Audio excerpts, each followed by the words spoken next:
Começa agora 70 a mais. Como viver bem a partir dos 70 anos. Alô, amigos do 70 a mais. O nosso programa de hoje é uma coletânea dos melhores momentos e das melhores dicas de alguns dos nossos convidados. Vai ser um programa interessante porque vai falar sobre diversos assuntos que nós já viemos mostrando no nosso projeto. Mas antes disso, eu quero pedir a vocês, como sempre, que deem o seu like, se inscrevam no canal e apertem o sininho para que todos nós possamos crescer. E quero também ouvir a palavra dos nossos parceiros comerciais. Somos movidos pela energia, nos 4 cantos do Amapá. Trabalhamos de forma incansável, sempre em busca da excelência. Somos movidos pela energia. A energia presente em cada obra bem executada, de cada cliente satisfeito.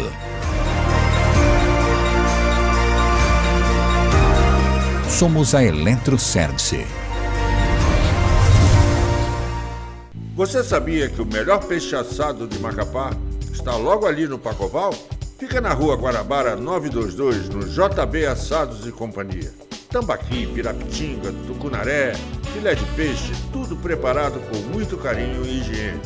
O peixe assado que você leva para casa com preço justo e muita qualidade, só ali, no JB e Companhia.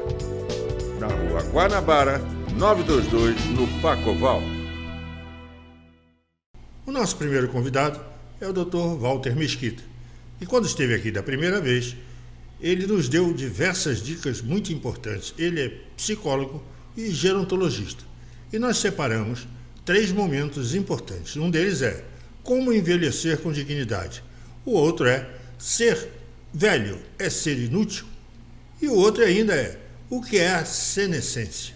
Envelhecer com dignidade, principalmente, a gente tem que ter atenção, carinho e cuidado. Tá? O envelhecimento, ele é uma etapa natural da vida, entendeu? Ele é um processo progressivo, onde vão ocorrer muitas mudanças, ou seja, biológicas, funcionais, psicológicas, que com o passar do tempo ocasionam uma perda da capacidade que o indivíduo possui de se adaptar até o meio ambiente que ele vive. Essa explicação de envelhecer com dignidade, a gente tem que ter, como eu falei, principalmente o carinho, tá? Ou seja, esse carinho, atenção e cuidado, ele é fundamental para que o idoso ele tenha, a essa fase da vida, um envelhecimento em todos os aspectos que ele se sinta bem. Isso é o principal. Ele tem que estar bem com ele mesmo. Envelhecer com dignidade é aceitar essa fase que é chamada de senescência, tá? A senescência ela é o processo de envelhecimento humano.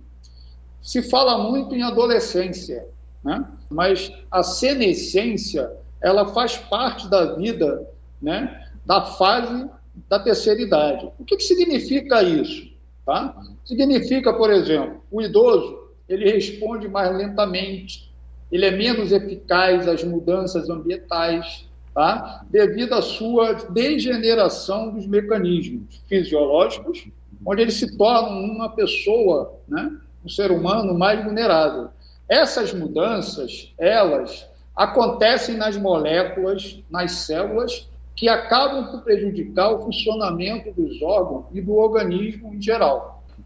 Essa fase da senescência, né, ela é muito importante para se manter uma rotina de cuidados, para que se tenha uma velhice saudável, né?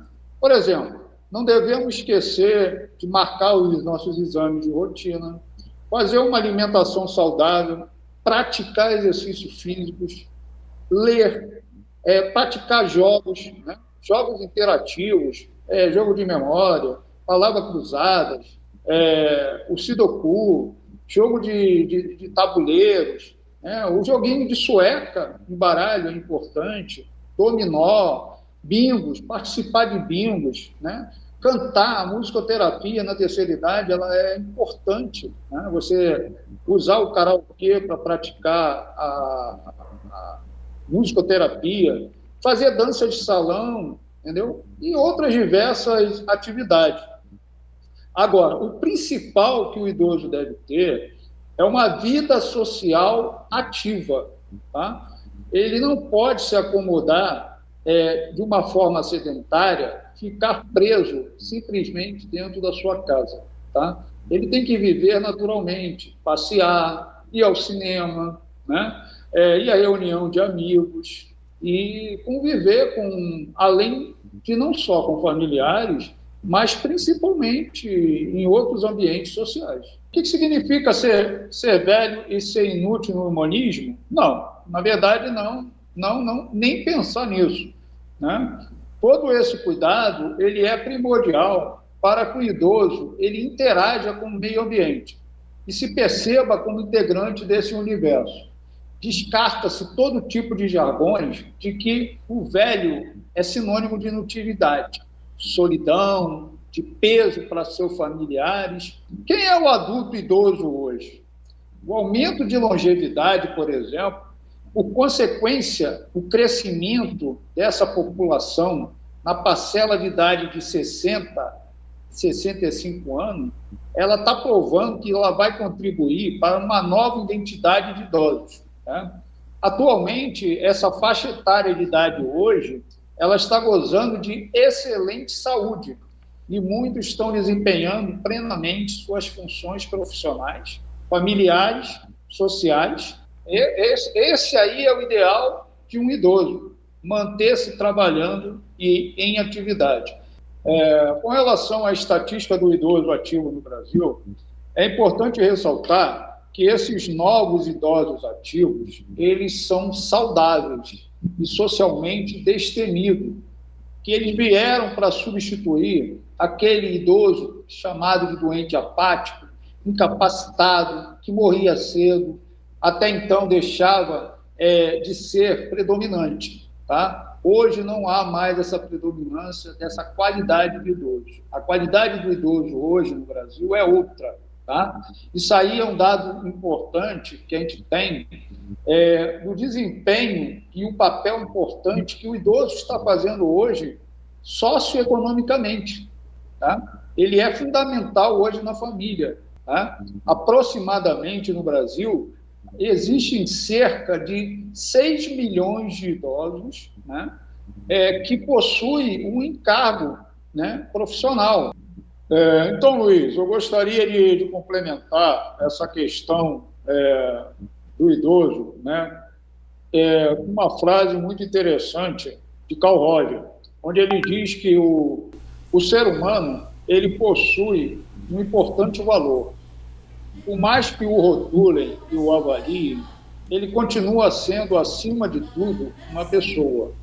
Depois desse grande pensamento de Carl Rogers, nós vamos apresentar o Álvaro Filho. Vocês se lembram? Álvaro Filho, ele é fisioterapeuta e ele confirma que os idosos estão cada vez mais ativos. E fala também que o caminhar é muito importante para a terceira idade. Vamos ouvir. Os indivíduos com mais de 60, 70 anos estão cada vez mais ativos, que está acontecendo muitas pesquisas, está vendo que o envelhecer em si, agora com essa gama de atividade física que tem existido, ele está cada vez mais saudável, tá? E isso vem, hoje em dia a gente vem aqui na clínica, faz atendimentos, a gente vê que geralmente os jovens que não estão se cuidando é que estão sendo acometidos por mais lesões. Antes tinha aquela máxima, isso aqui é doença de velho, de idoso. Não, hoje em dia os jovens que estão apresentando certas doenças e os idosos estão se cuidando mais, tanto na parte de fisioterapia, musculação em academia, treino funcionais, pilates, entre outras coisas. Cada vez o indivíduo está se cuidando mais. E isso daí é uma forma até de inspiração para esses jovens hoje. E cada vez mais eles estão se cuidando, essa pessoa de mais idade. E estão conseguindo ter uma sobrevida maior ainda, com qualidade de vida. Porque não adianta você ter uma vida longa, mas uma vida sofrida. E é o que esses idosos estão fazendo. Estão conseguindo ter uma vida longa com mais qualidade. O caminhar em si, ele ajuda para que tu consiga manter a oxigenação dos teus tecidos e se os teus vasos fiquem melhores, veias, artérias, tá? Faz com que o sangue flua melhor neles, entendeu? Faz com que você crie uma capacidade cardiorrespiratória muito boa, trabalhe a parte tanto cardíaca, a parte pulmonar, tá? Faz com que você se desestresse, libere hormônios do prazer, tá? A corrida, claro, que vai fazer com que esses hormônios sejam liberados mais rápido, mas o caminhar em si, ele ajuda bastante. Viram como caminhar é importante? Vamos ouvir agora o que diz a doutora Mônica Oliveira. Ela é psicóloga, esteve aqui conosco e falou 2 assuntos importantes. Uma, que o idoso é um indivíduo completo.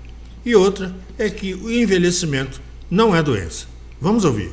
O idoso, ele é ativo, ele pensa, ele é um indivíduo completo, mental, emocional, físico, e ele tem o direito de realizar as escolhas dele. O idoso, ele precisa ser ouvido. Não é, muitas vezes a gente fala sobre o respeito, mas quando você arranca do idoso a autonomia, você está fazendo um abuso contra o idoso. E muitas das vezes isso não é reconhecido. Mamãe não tem mais idade de ir ao banco, de cuidar das finanças dela. E daqui, aí pega o cartão de crédito do idoso, por exemplo, e eu vou comprar isso para o idoso, eu vou fazer aquilo, eu vou pagar isso, mas será que o idoso quer que outro faça? Ou ele quer ter a própria autonomia? O envelhecimento não é uma doença. Muitas vezes as pessoas tratam o envelhecimento como uma doença, e não é. O envelhecimento é uma fase da vida onde o idoso ele já teve experiências e agora ele vai viver uma nova fase da vida dele, onde ele vai poder se aposentar, mas continuar sendo uma pessoa ativa, ou continuar trabalhando mesmo estando aposentado, ou fazer atividades, ou viajar, fazer coisas que o idoso tenha vontade de fazer e seja da vontade dele, não algo que a família programe. Porque muitas das vezes o que a família programa para o idoso é ir ao médico, ou ir fazer um passeio, ali jantar, comer fora, algo que não dê muito trabalho. Mas eles retiram essa retirada brusca da autonomia do idoso, traz para ele é como se você estivesse arrancando o chão de alguém emocionalmente. Realmente, tirar a autonomia do idoso é um crime. O idoso tem que tomar suas decisões e tem que seguir a sua vida da melhor maneira possível. A nossa próxima convidada é a doutora Luciana Mara, que é psicóloga clínica, e ela prova que o idoso não volta a ser criança. Vamos ouvir. É muito aquela frase que as pessoas falam assim, o idoso volta a ser criança. Não, o idoso é idoso. Porque uma criança, ela não pensa, não pensa sozinha, ela não tem autonomia para tomar decisões, né? Ele tem idade, mas ele tem conhecimento. Ele tem todo o conhecimento desde quando ele nasceu, desde quando ele é criança, até a idade que ele chegou. Então, a gente não pode olhar para o idoso como uma criança e dizer assim, ele voltou a ser criança. Não. Ele está perdendo mobilidade, talvez? Sim. Mas ele é funcional? Beleza. Então, pergunta para ele o que ele quer. Você quer ir? Você gostaria de comer isso? Porque, às vezes, como você falou, né, o idoso não tem voz, né? Ele simplesmente é imposto, é o que dá para fazer. Mas será que ele não pode fazer? Será que ele não pode tomar conta de algumas coisas referentes à vida dele? E também a gente tem que olhar de que idoso que a gente está falando. É um idoso de 60 que hoje está super ativo, pode se aposentar, mas ele continua indo para a academia, tendo o seu círculo de amigos, consegue dirigir, consegue se deslocar.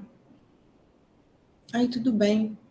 Mas se a gente está falando de um outro tipo de idoso, um idoso que já está mais debilitado, né, a gente precisa, sim, da família, né, porque a responsabilidade é da família e do Estado, né, como diz no próprio Estatuto do Idoso. Então, o idoso precisa ter voz ativa se ele está totalmente consciente. Você tira a autonomia, você tira praticamente tudo.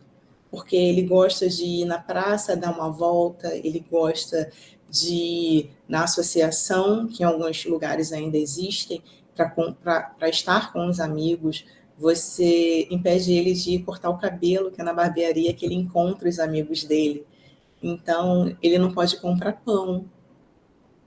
Existe o risco de queda, existem vários riscos, né? Mas, assim, por que não preparar esse idoso para melhorar a qualidade de vida dele, né? Por que não fazer com que ele se exercite? Porque ele vai ter mais força muscular, ele vai ter menos dores, vai ajudar na circulação sanguínea, vai ajudar na pressão arterial. E isso também traz consequências positivas na vida desse idoso, né? Porque se você pega um idoso ativo e encosta ele num canto, provavelmente você vai causar um transtorno nesse idoso. Pois é, no meu entender, tirar as obrigações do idoso e a rotina do idoso é um crime. É como você prender um animal numa jaula. Você vai criar problemas para esse idoso. E agora, quem vai falar conosco é a doutora Carla Dias. Carla Dias é nutricionista e ela falou, da outra vez, sobre 3 assuntos importantes. Ela falou que o sal é importante, mas moderadamente. Falou também que as dietas são individuais e que cada cidadão tem suas necessidades. E encerrou ainda com os cuidados com a alimentação. Vamos ver. O sal, sim, ele pode ser utilizado, deve ser utilizado, porém com moderação, certo? Com moderação. Por quê? O excesso de sódio, ele repercute diretamente, principalmente no idoso, na questão da pressão, nos níveis de pressão. Ele pode vir a aumentar a pressão. Então, a gente precisa evitar esse aumento de pressão, principalmente nos idosos, que são ali o público, né, mais frágil nesse sentido. E que já tem uma série de outras doenças crônicas, né? Então, a gente precisa evitar mais uma, ou descontrole de mais uma delas. Cada paciente tem a sua demanda, cada paciente tem o seu perfil, as suas crenças, o seu estilo de vida, a sua rotina. Então, a gente precisa avaliar cada paciente de forma individualizada. Então, não existe uma receita de bolo. Não existe, esse alimento vai ser bom para mim, então vai ser bom para todo mundo. Então, eu como uma quantidade X de alimento, todo mundo tem que comer. Não. Isso é uma coisa extremamente individualizada.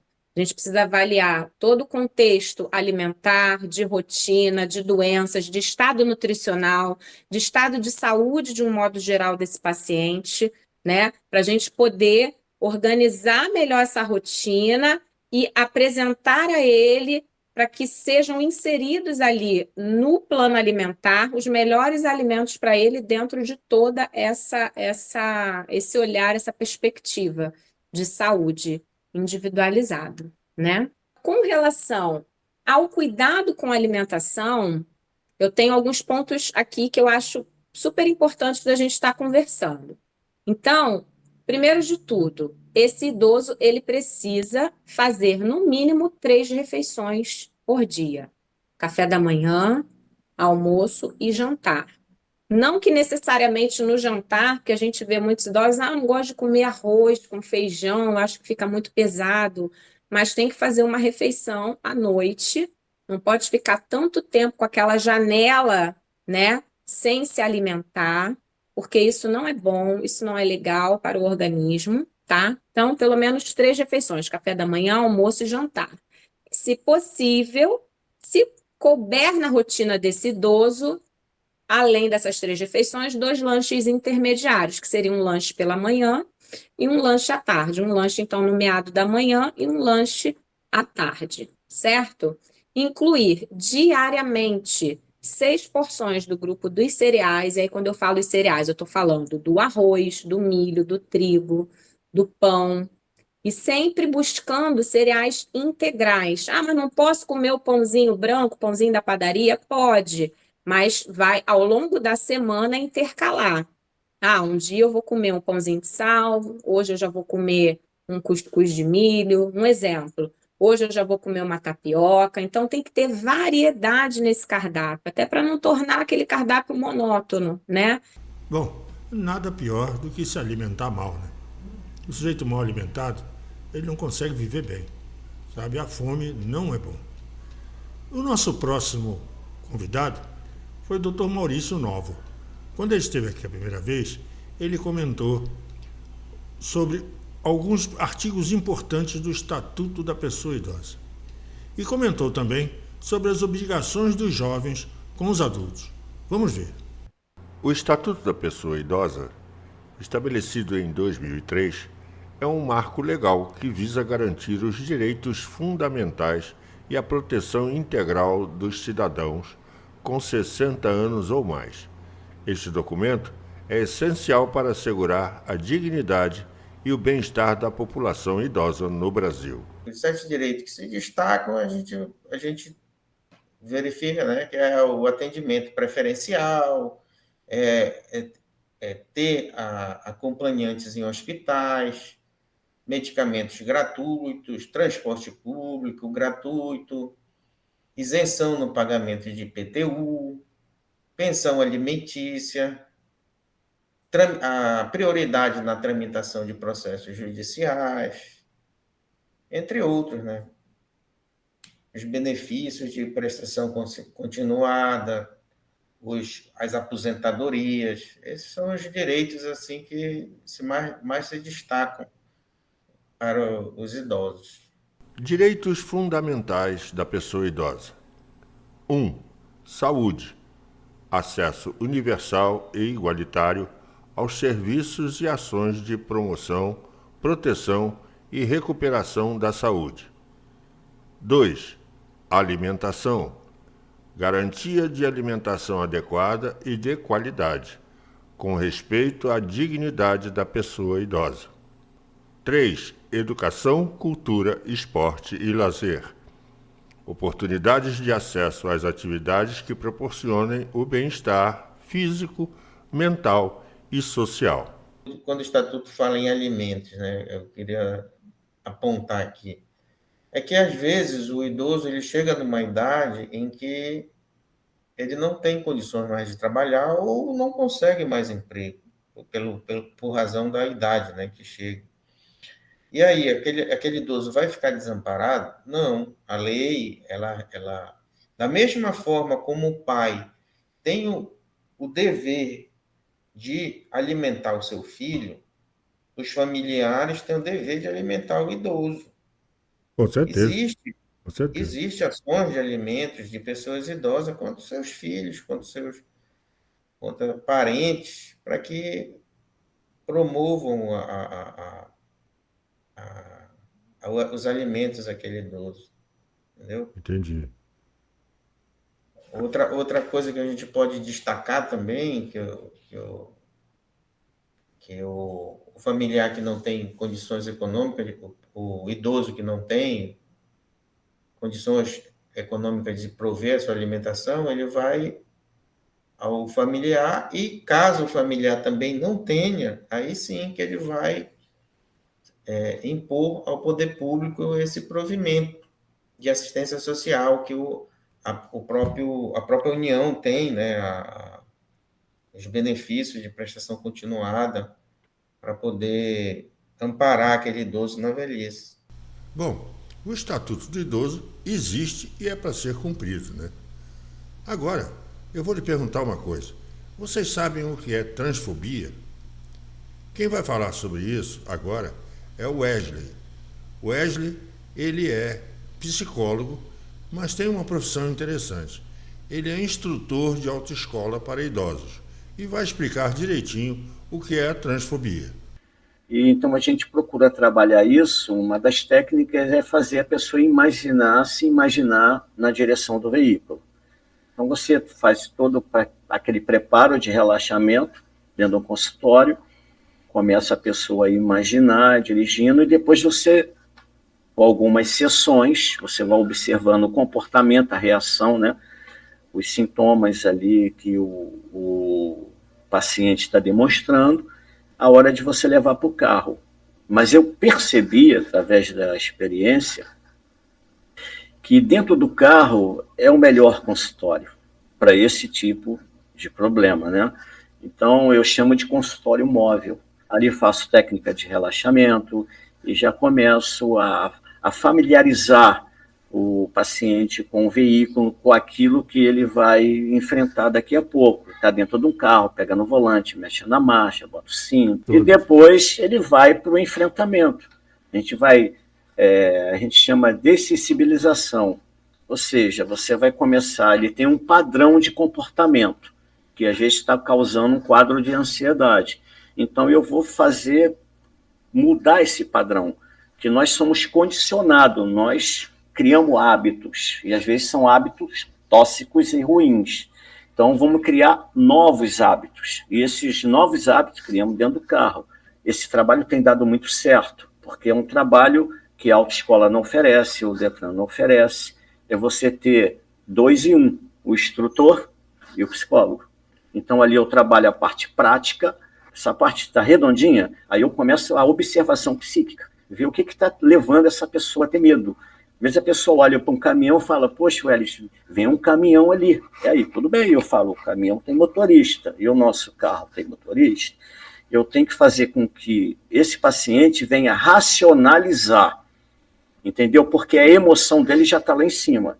Então eu tenho que estabilizar, e você só consegue estabilizar a emoção fazendo com que ele tenha um pensamento positivo, fazendo ele racionalizar. Eu começo a questionar ele, e ele começa a pensar e me responder. Nisso que ele está pensando, ele vai equilibrando, que fica racional, já equilibrando com o emocional até superar. Viram como é interessante a profissão do Wellington? Realmente, ele cuida do idoso na direção de um veículo. Isso é muito bacana. Agora nós vamos ouvir a palavra da Marta Moura. Marta Moura é psicóloga, e ela vai falar sobre a exploração do idoso pela família. E comenta também sobre o bem-estar do idoso. Vamos ver. O cérebro é como se ele fosse um músculo, né?